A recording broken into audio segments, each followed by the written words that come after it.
Hello and welcome to Spotlight on Education. I'm Dr. Jon Kopko, Superintendent of East Brunswick Public Schools and your host for the program. Today my guest is Dr. JoAnn Magistro, or Assistant Superintendent of Schools.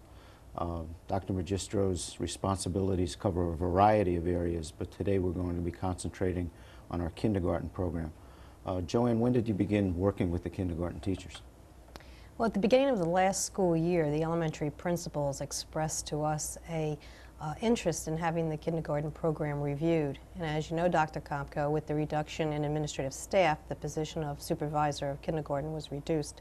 So I offered to do it, not only from a professional point of view, but I'm also a mother of a son who just completed kindergarten, and I have a preschool daughter who will be entering kindergarten soon. We formed a task force which consisted of kindergarten teachers, preschool teachers, administrators, and first grade teachers. And we spent a good part of the year looking at such topics as the curriculum, screening procedures, half-day versus full-day programs, reporting to parents, involvement of parents, and a variety of items dealing with the kindergarten program. Would you describe for us some of the accomplishments of that kindergarten task force? We were very interested in finding out what was going on throughout the state in terms of kindergarten programs. We developed a survey which we sent to 196 school districts, and we received a 78% return, which, as you know, is very good. We also did a survey of our first grade teachers to find out what they thought would be appropriate abilities for kindergartners to know before entering first grade. We spoke with local preschools. We visited various kindergarten programs outside of our school district, those that were identified to us as being very good at kindergarten programs. We've read current research on the topic, and we have revised the kindergarten curriculum. We worked last summer at doing that. We also developed a new parent handbook for all kindergarten parents, which they received in August prior to their children beginning the program. And the last but not least was that we addressed the need for supervision of the department, and as you know, I'm continuing with the supervision of kindergarten. Liz, you did mention you did coordinate a summer workshop in which essentially the teachers rewrote the entire kindergarten curriculum. Mm-hmm. Could you share with our audience the characteristics of that new curriculum? Mm-hmm. That was a very exciting process. The kindergarten teachers met with our various curriculum supervisors and developed a very nice curriculum based on 6 themes. The themes are discovery, imagination, responsibility, journeys, environments, and life cycles. And basically all the subject areas revolve around those 6 basic themes. And to give you an example, in the area of journeys or transportation, in language arts, the children would read such books as Sheep in a Jeep, Curious George Rides a Bike, McBean's Flying Machine. In math, the children would take an opportunity to classify and sort various modes of transportation. They might identify shapes of various road maps. They could tell what comes next in a linear pattern by looking at a freight train and the various freight cars. In science, they could go on a plant walk or record sounds of various modes of transportation. In social studies, they would be given an opportunity to make a map of their classroom or of the community, name various modes of transportation. And even in health comes in explaining what to do if they were lost, identifying various traffic signs. So as you see, throughout the curriculum, we're trying to focus on 6 major themes. Well, we do have tapes of 2 of those kindergartens. Maybe you could describe the activities that we'll be viewing. Yes, the tape shows the first class is Jean Christensen at Central School. And in the second class, you'll see Cindy Neary as a kindergarten teacher at Frost School. And both classes are illustrating to you how they use themes. In this particular case, they're using the theme imagination. And you'll see that while there is a variety of activities, each teacher expresses or works with the children differently in addressing the same content. You'll notice that they're using big books, which has been a marvelous opportunity for the children to be involved in the language arts program. The children read with the class as a whole using the big books, and then later they begin to read on their own. So I'd like to show you those classroom activities. Good. We'll take a look at those tapes now.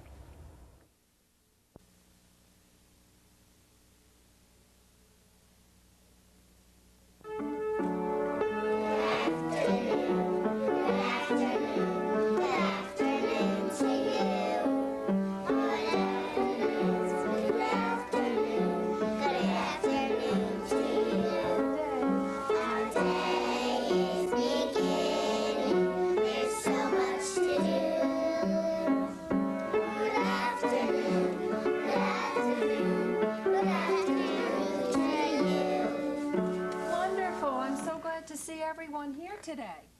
When we sing your day of the week, you hold the sign up nice and tall.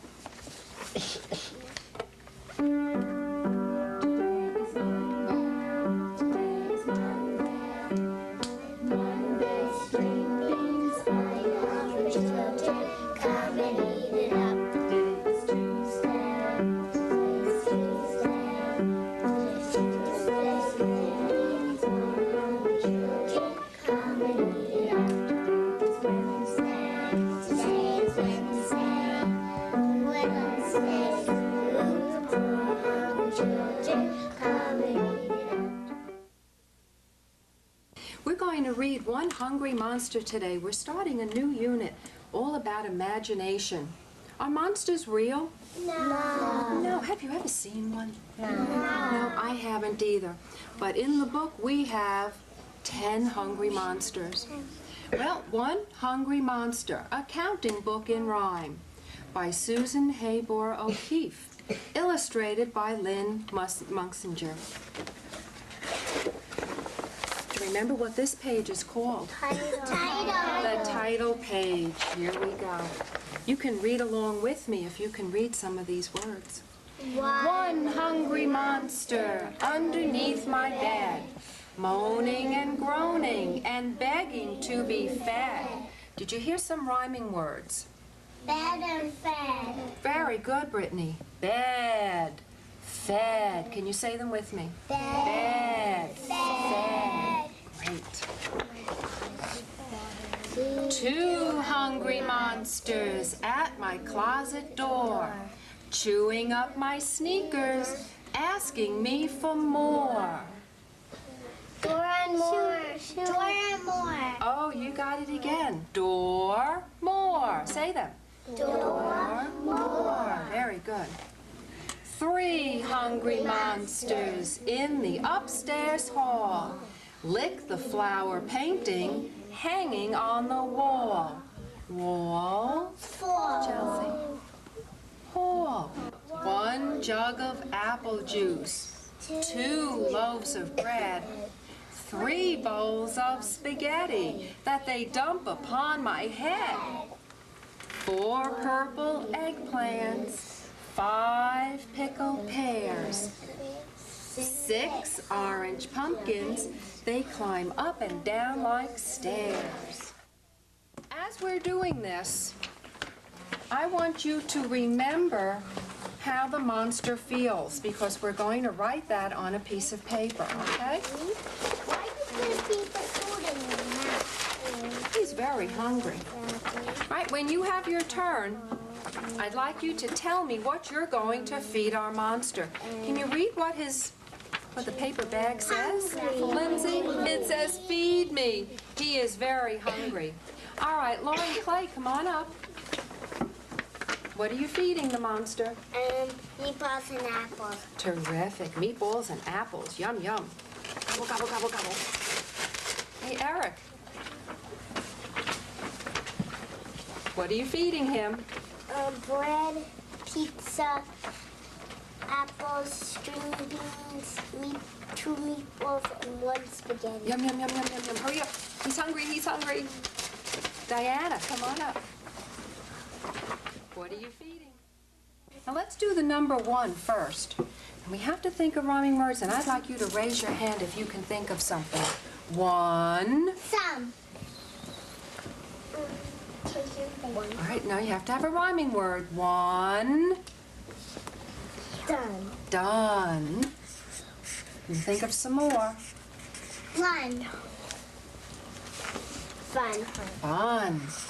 1. Fun. 1.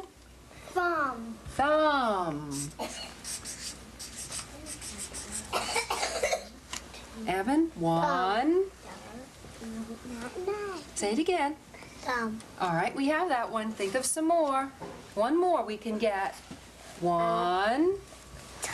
Thumb. Ton. Did you already get it? All right, let's do the number 2 now. 2.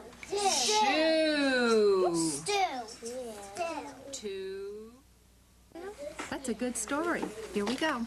I will go to an tree. I will eat apples. Good story. Who else is ready? Brittany, are you ready? Yeah. All right. If you were a hungry monster, what would you do? Go to the refrigerator. Oh, I bet there's a lot of food there. I will... Good afternoon to you.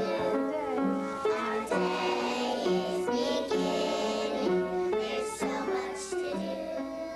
Who's that tramping over my bridge? Roared the troll.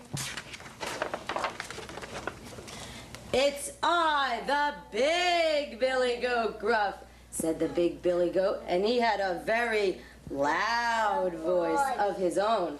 Now I'm coming to gobble you up, roared the troll. Well, come along. I've got 2 spears, and I'll poke your eyeballs out of your ears. I've got besides 2 great flat stones, and I'll crush you to bits, body and bones. That was what the big Billy Goat said. And that was what the big Billy Goat did. And after that, he went up to the hillside. There, the Billy Goats got so fat, they could hardly walk home again. And if the fat hasn't fallen off of them, well, they're still fat. And so, snip, snap, snout, this tale's told out. Good job, boys and girls. That was super. Give yourselves a hand. Okay, now what we're going to do is act out the 3 Billy Goats Gruff. Then we'll go into our centers. Raise your hand if you would like to be the troll. Okay, you remember what to say. Okay, you can go and sit over by the grass and the bridge. Ready? Trip, trap, trip, trap, went the bridge. Okay, go ahead. Who's that tripping over my bridge? Roared the troll. It's just me, the little big of what? I'm going to make myself fat. I'm going to make myself fat. Now I'm going to Now I'm going to gobble you up. Don't eat me. Wait till the next little one. He's bigger than me. Well, be off with you. A little while after came the 2nd Billy Goat Gruff to cross the bridge. Trip, trap, went the bridge. Who's that tripping over my bridge? It's the 2nd little gruff. Billy Goat Gruff. Billy Goat Gruff. I'm gonna gobble you up. Oh no! Wait for the 2nd little one. No. The 3rd little one. That's the 2nd. We'll be off with you. But just then, up came the big Billy Goat Gruff. Ready? Trip, trap, went the bridge. Who's that tripping over my bridge? It's me, the last Billy Goat Gruff. I'm gonna gobble you up. Over at the blue, if you're a blue bear, you're going over to Discovery, you're going to the library, and there you're going to write what letters, what words that begin with the letter T. T, okay? And then if you are wearing yellow, you're going to be at investigation, counting out groups of 10 with, what do the goats eat? Oats. And last is green, and you're going to act out the 3 Billy Goats Gruff using the big books and the flannel board. Does everyone understand? Okay.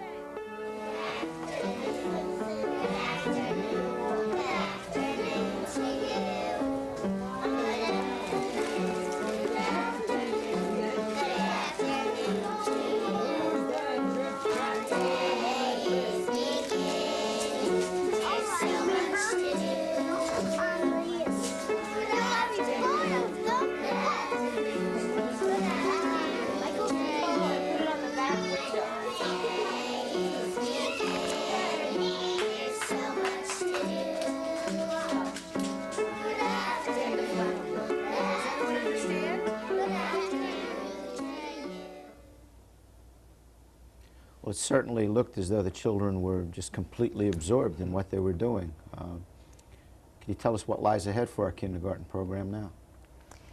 Yes, as I mentioned before, we did quite an extensive survey last year, and one of our big responsibilities this year will be take our time and look through all the results and start to analyze some of the data that we've had so that we can come to some conclusions regarding our own program.